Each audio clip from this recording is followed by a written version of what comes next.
अस्सलाम वालेकुम। कैसी है मेरी यूट्यूब फैमिली। उम्मीद करती हूँ सब ठीक होंगे, खैरियत से होंगे और मज़े में होंगे। जी बिल्कुल, मैं भी ठीक ठाक हूँ। शुक्र है अल्लाह पाक का, अल्हम्दुलिल्लाह। चलें जी, आज का वीडियो स्टार्ट करते हैं। और वीडियो स्टार्ट करने से पहले मैं आपको बताती चलूँ कि ये सब क्लिप कल के हैं। और कल 12 रबी अव्वल था और आज 13 रबी अव्वल है। और ये सारे क्लिप हमने कर लिए थे और मुझे बहुत दिल चाह रहा था मेहंदी लगाने का। तो अरीबा ने कहा कि मम्मा मैं आपके पैरों पर लगाती हूँ। मैंने पैरों पर कभी नहीं लगाई थी। तो खैर इसने मुझे डिज़ाइन दिखाया इंटरनेट पर, तो मुझे अच्छा लगा। मैंने कहा चलें बना लें। तो अरीबा ने बनाई है कोल्हापुरी चप्पल का डिज़ाइन। तो मुझे बहुत पसंद आया, बहुत अच्छा लगा। मैंने कहा आपके साथ शेयर करूं। डिज़ाइन के इस तरह से अरीबा ने लगाया है। माशाल्लाह बहुत अच्छी मेहंदी लगाने लगी है अरीबा। तो बस रात भर लगी रही और सुबह को फिर मैंने वॉश करनी थी। और अरीबा ही वॉश करवा रही थी। आप मुझे बताइएगा कि आपको कैसा लगा डिज़ाइन। मुझे तो बहुत पसंद आया, बहुत अच्छा लगा। आप भी मुझे कमेंट सेक्शन में बताइएगा कि मेहंदी लगाना किस किस को पसंद है और किसको नहीं। बाज़ लोग ऐसे होते हैं कि जिन्हें बिल्कुल भी पसंद नहीं होती मेहंदी की खुशबू, शायद उन्हें अच्छी नहीं लगती, लेकिन मेहंदी लगानी चाहिए। मुझे भी अभी की बात थोड़ी अच्छी समझ में आई कि मेहंदी लगानी चाहिए। ये है इसका फ़ाइनल लुक और मुझे बहुत पसंद आई। आप मुझे एक बार फिर बताइएगा क्योंकि मैं बहुत खुश हूँ, क्योंकि मैंने पहली बार इस तरह से पैरों पर मेहंदी लगवाई है। और मैं पहली बार ही मेहंदी के डिज़ाइन से मुतमईन हुई हूँ। मगर मुझे बहुत जल्दी डिज़ाइन पसंद भी नहीं आते मेहंदी के। और अगर मैं हाथों पर लगाऊँ तो मैं बहुत लाइट सा डिज़ाइन बनवाती हूँ। लाइट हो, सिंपल हो, बस इस तरह से। ज़्यादा भरे हुए डिज़ाइन मुझे नहीं पसंद। तो यहाँ अरीबा नेल पेंट लगा रही थी और बहुत लाइट कलर था जो कि वाज़ेह नहीं हो रहा था, तो मैंने फिर मना कर दिया था कि नहीं लगाओ। और क्योंकि पेंट कलर सभी वो खतीजा को देकर आ गई थी, क्योंकि घर में कोई लगाता नहीं था। मैं तो कभी कभार लगाती हूँ क्योंकि फिर वज़ू नहीं होता। अगर नेल पेंट लगा और उसे निकालना उतारना बहुत मुश्किल हो जाता है। अगर पीलो वो तो फिर मैं लगा लेती हूँ थोड़ी देर के लिए, क्योंकि वो खुद ब खुद ही उतर जाती है। तो ये है जी फाइनल लुक और मुझे बहुत अच्छी लग रही है। आप भी मुझे बताइएगा कि आपको डिज़ाइन कैसा लगा और किस तरह के डिज़ाइन पसंद है। चलें जी आगे बढ़ते हैं। और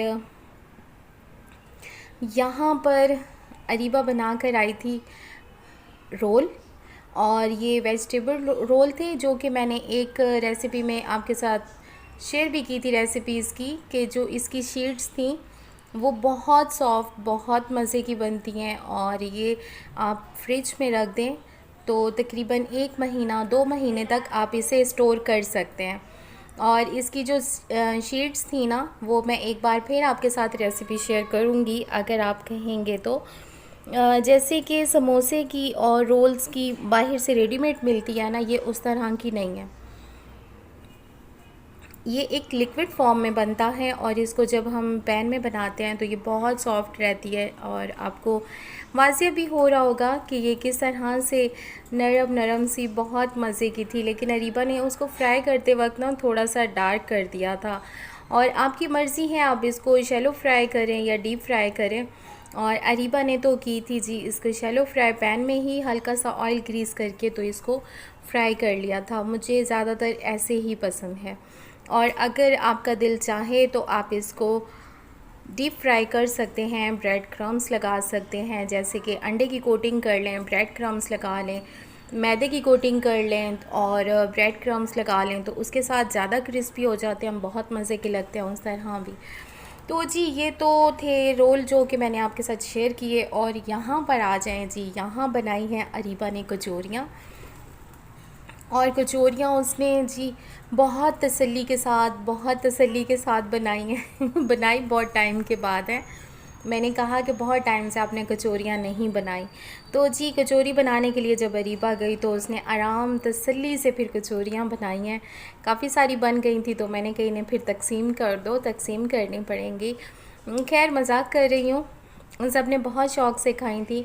अच्छा इन्होंने बनाई ना तो उसी वक्त, ये तो जैसे गर्मा गर्म कचौरी हम कढ़ाई से बाहर निकालते हैं तो उसी वक्त सर्व कर देनी चाहिए। तो मुझे पता भी नहीं था और ये बनाकर डिश अंदर लेकर आई तो मैंने बाद में देखा तो वो थोड़ी सी सॉफ्ट हो गई थी, लेकिन खाने में टेस्ट बहुत मज़े का था। अबू बकर ने तो फ़र्स्ट टाइम में खाई थी और वो सोच रहे थे कि मैं खाऊं किस तरह से, तो फिर अरीबा ने उसे बना कर दी कि ये किस तरह से खाते हैं। तो खैर उसे भी बहुत मज़ा आया, कचौरी उसे बहुत अच्छी लगी। इसके साथ थी जी इमली की खट्टी मीठी चटनी, जिसकी रेसिपी मैंने पहले भी डाली थी, मेरे दूसरे चैनल पर थी, किरण विद लाइफ स्टाइल में उसकी मैंने डाली हुई है रेसिपी। और किसी वजह से वो चैनल ग्रो नहीं कर रहा था, बस वो भी मैं कभी आपके साथ डिस्कस करूँगी कि मैंने वो चैनल क्यों छोड़ा था, ये भी मैं आपके साथ ना डिस्कस करूँगी। तो यहाँ पर जी अबू बकर की कचौरी तैयार हो गई है और दही डाली है, इमली की खट्टी मीठी चटनी डाली है और सब खा रहे हैं और बहुत मज़े मज़े से। ये देखें अबू बकर को इतना मज़ा आ रहा है, आप उसके खाने का ज़रा स्टाइल चेक करें, वो बिल्कुल भी भूल गए कि मैं क्या खा रहा हूँ, मुझे कैसे खानी चाहिए, कैसे बैठना चाहिए, उन्हें बिल्कुल भी कुछ भी याद नहीं रहा। तो यहाँ पर जी मैंने भी खाई और अरीबा ने खाई जी। अबू बकर को ये देखें बहुत मज़ा आ रहा है और ये काशिफ़ जो है ना अपनी कचौरी तैयार कर रहे हैं। और कचौरी की भी रेसिपी अगर चाहिए हो तो मुझे कमेंट सेक्शन में ज़रूर बताइएगा, मैं आपके साथ डिटेल से शेयर करूँगी। ये जी अच्छा, ये बचपन बड़ा मज़े का होता है जी, खाना खाया और यूँ ही हाथ से पहुँच लिया मुँह, तो टिश्यू पेपर की भी ज़रूरत नहीं पड़ती ना। मैं जब भी वॉइस ओवर करती हूँ ना कोई ट्रैफिक में इस तरह की बाइक गुज़रती है कि इतना शोर होता है कि मैं परेशान हो जाती हूँ कि अब मैं क्या करूँ। तो यहाँ पर अरीबा बना रही है ब्लैक चने के पार्सल्स, जो कि बाहर बच्चों में बांटने थे हमें। ब्लैक चने थे, इसमें चाट मसाला डाला था और बारीक सा प्याज काट के डाला था, साथ में एक टमाटर डाला था। तो मेरे पास खीरे नहीं रखे हुए थे, हरा धनिया भी नहीं था, वरना वो भी डाल देती तो वो और ज़्यादा मज़े के बन जाते हैं। तो अम्मी ने कहा था कि ऐसे ही आप उनको बॉईल करें, बॉईल करके इसमें चाट मसाला डाल के, लेमन डाल के, तो आप पार्सल बना के बच्चों में बांट दें, जो कि बहुत शौक़ से खाते हैं। तो अरीबा की मदद कर रहे थे अबू बकर, वो इन्हें थैलियाँ खोल खोल के दे रहे थे और अरीबा पार्सल बना रही थी। और फिर उसके बाद पार्सल बनाने के बाद मैं खुद ही ले गई थी जहाँ पर दस्तरखान लगे होते हैं, जैसे चीपा के हो गए और एक और कौन सा है, सिलानी वालों के, हाँ सिलानी वालों का दस्तरखान था और शाम का वक्त था तो वहाँ पर लाइन लगी हुई थी, मैंने वहीं पर जाकर बांट दिए थे। तो मेरी अम्मी कहती हैं कि ब्लैक चने बांट देने से बस ऐसा होता है कि ये भी सदक़े के बराबर होता है, कि जैसे कि हमने कोई सदका दे दिया, कोई बकरे का सदका हो, मुर्गी का सदका हो, तो ये सदक़े के बराबर ही होता है। तो आप ब्लैक चने बांट दें या गुड़ वाले चावल बना लें, गुड़ का हलवा बना लें, हलवा रोटी बना लें, तो मतलब हफ़्ते में 15 दिन में 10 दिन में तो इस तरह से गुड़ के हों या चने हों या कुछ भी इस तरह का मीठा मैं बना कर ना तो बच्चों में तकसीम कर देती हूँ।